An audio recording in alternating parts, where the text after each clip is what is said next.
Recently, the leader of the opposition, Honorable Lennox Linton, gave a press conference, and in that press conference, he alluded to how he proposed to move the Dominica economy forward by 7%.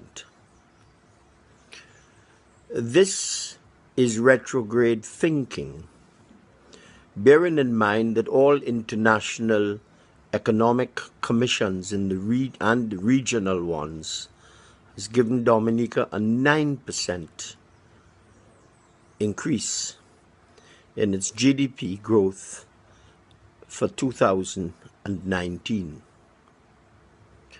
He also says that he proposes to create 12,000 new jobs for Dominica. In neither of these cases has Mr. Linton said how he proposes to do it. And I think the Dominicans and Laborites especially must dismiss what he says as pie in the sky. Mr. Linton speaks of amending the Constitution in order to have fixed dates for elections and 2 terms for a Prime Minister, 2 consecutive terms for a Prime Minister. These are clearly directed at the present Prime Minister, who is seeking to serve his 4th term in office. But what Mr. Linton does not understand, apparently, is that it is the democratic right of every citizen to elect a Prime Minister who is in their service for as long as they would like to have him as a Prime Minister.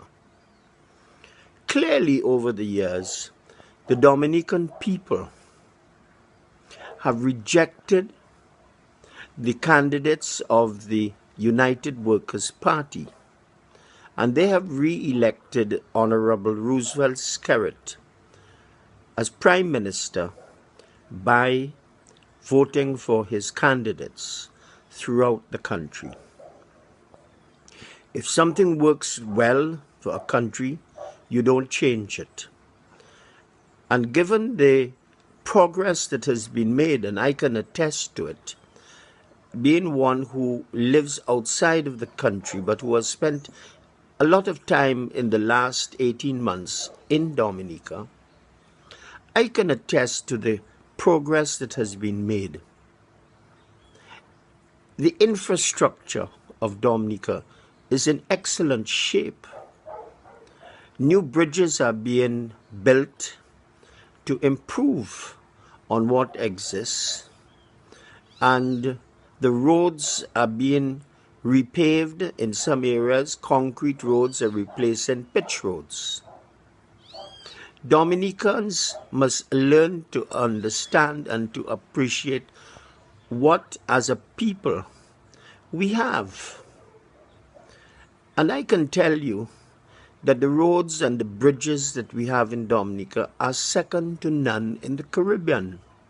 I travel a lot, and I can attest to this.